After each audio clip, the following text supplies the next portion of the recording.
Hello everyone. Sale అగ్రిమెంట్‌కి, sale డీడ్‌కి తేడా తెలియకుండా మీరేదైనా ఒక ప్రాపర్టీని కొన్నట్లయితే, అది మీ చేతుల్లో నుంచి చేజారిపోయే అవకాశాలు లీగల్‌గా చాలా ఎక్కువగా ఉన్నాయి. అదెలా అనేది ఒక కేస్ ద్వారా చూద్దాం. ఒక స్కూల్ టీచరు ఊరికి దూరంగా ఒక 200 యార్డ్స్ అంటే 200 గజాల స్థలం కొనింది. అది కూడా తెలిసిన అతని దగ్గరే. తెలిసిన అతను అమ్మేటప్పుడు ఆ టీచర్‌కి ఒక విషయాన్ని చెప్పాడు. దీని మీద బ్యాంక్‌లో మార్ట్‌గేజ్ లోన్ ఉంది. ఇంకొక 3 నెలలు కడితే సరిపోతుంది. క్లోజ్ అయిపోతుంది. ఈ లోపల మీరు ఎడతిరిగి కొనుక్కోవాలనుకుంటున్నారు కాబట్టి మనం అగ్రిమెంట్ రాసుకుందాం. మీరు డబ్బులు పే చేసేసి దాని చుట్టూ ప్రహరీ ఏదో కట్టించుకోవాలనుకుంటున్నారు కదా! కట్టించుకొని మీరు పొజిషన్ కూడా తీసేసుకోండి అని చెప్పాడు.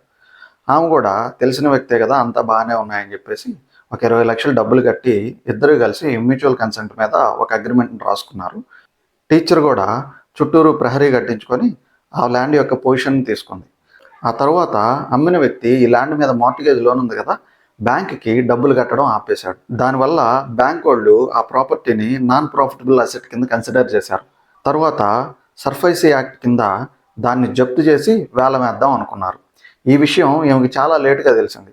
తర్వాత ఈమె కోర్టును ఆశ్రయించింది. కోర్టు ఈ కేసులో section 54 of transfer of property act కింద మీరు ఒక అగ్రిమెంట్ రాసుకున్నంత మాత్రాన, లేదంటే ఆ ల్యాండ్లో మీరు పొజిషన్ తీసుకున్నంత మాత్రాన మీది అయిపోదు. ఏదైనా ఒక సేల్ అగ్రిమెంట్ అనేది నెక్స్ట్ లెవెల్కి వెళ్ళి అది సేల్ డీడ్గా మారినప్పుడు, అంటే ఆ సేల్ డీడ్ అనేది రిజిస్ట్రేషన్ జరిగినప్పుడు మాత్రమే అది దానికి సంబంధించినటువంటి టైటిల్, ఓనర్షిప్ మీదవుతుంది.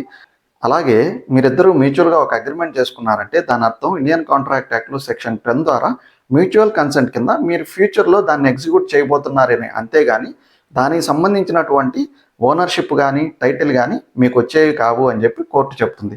అలాగే ఏదైనా ఒక ప్రాపర్టీ అనేది మార్టిగేజ్ అయి ఉన్నప్పుడు దానిపై సెకండ్ ఎగ్జిక్యూషన్ అనేది కూడా జరగదని కోర్టు చెప్తుంది. కాబట్టి మీరు ఏదైనా ఒక ప్రాపర్టీ కొనేటప్పుడు సేల్ అగ్రిమెంట్ చేసి మాత్రం ఆగిపోవద్దు.